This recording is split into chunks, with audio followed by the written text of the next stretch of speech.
thank you everybody for being here today. I appreciate you coming. We will make this brief. I know there's a lot of different things going on today, but we wanted to have a press event after our policy hearing today that we had with PJM, a policy hearing on energy and energy policy in the Commonwealth of Pennsylvania. Look, the policy committee has been around this Commonwealth, and we have talked a lot about energy production, how it affects consumers, how it affects us more broadly in the United States, and how it affects us internationally. And one thing that has been made clear to us is Pennsylvania has an abundance of energy. Our energy resources are incredible. One of our, if not the greatest blessing that we have in the Commonwealth of Pennsylvania is what is right beneath our feet. But what was also made clear to us today is this, that we are heading into an energy crisis as electricity demand rises and our ability to generate electricity sinks. These two things are very inconsistent. On the one hand, we have all of this supply that generate electricity. Yet, on the other hand, we have a crisis in the Commonwealth of Pennsylvania. What is in the middle is bad energy policy. Bad energy policy that we have seen over the course of the last 2 years in the House of Representatives from the Democrat majority. Bad energy policy from Democrats for the last decade. It is political malpractice that the Commonwealth of Pennsylvania is hearing now from PJM that we are going to have blackouts in the near future. Political malpractice. And here to talk more about it is our leader in this subject, our chairman, Marty Causer. Mr. Chairman.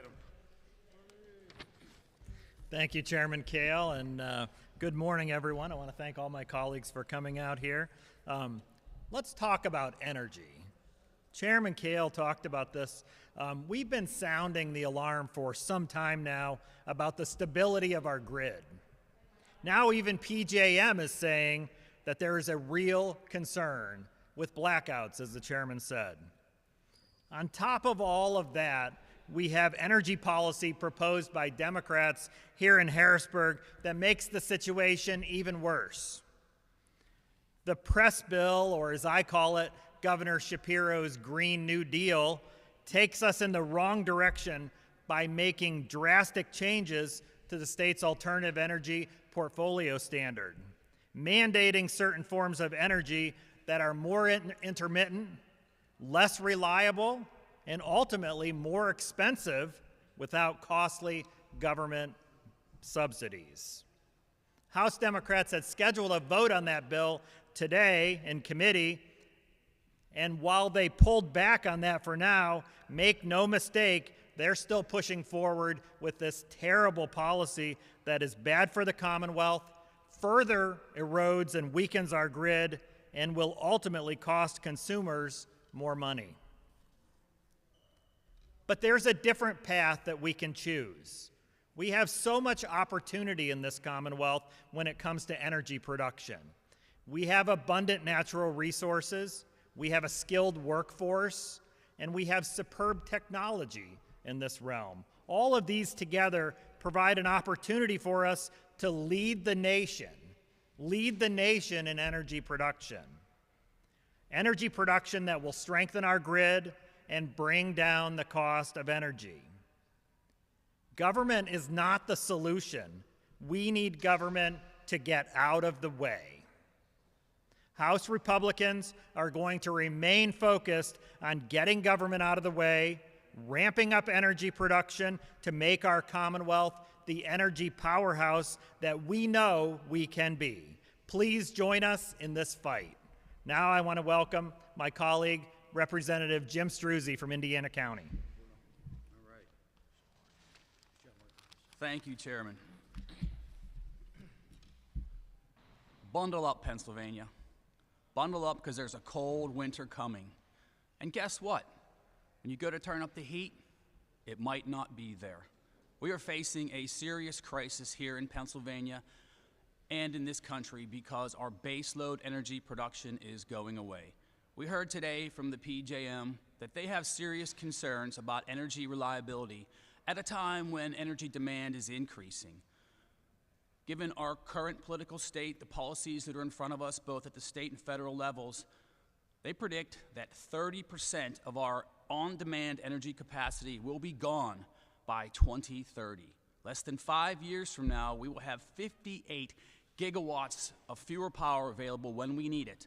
On those hot days in the summer when you want your AC to work, and on those cold days in the winter when you want your heat to work and you want your lights to stay on. It will not be there. And this is not fiction, this is fact. It happened during Winter Storm Elliott 2 years ago over the Christmas holiday weekend. If you all remember, it was very cold that holiday season. People stayed home. They were cozy. They bundled up for the winter, but they had their heat. They had their lights. Their Christmas trees were lit up. People don't understand how close we came to failing because solar and wind couldn't get it done, because even natural gas couldn't get it done because it was so bitter cold. Guess what powered Christmas that year? Coal. And yet a year later, because of the federal policies, the unfair subsidies that are in the Inflation Reduction Act, the 50% subsidies that are there for solar and wind, coal is going away. The war on fossil fuels needs to end.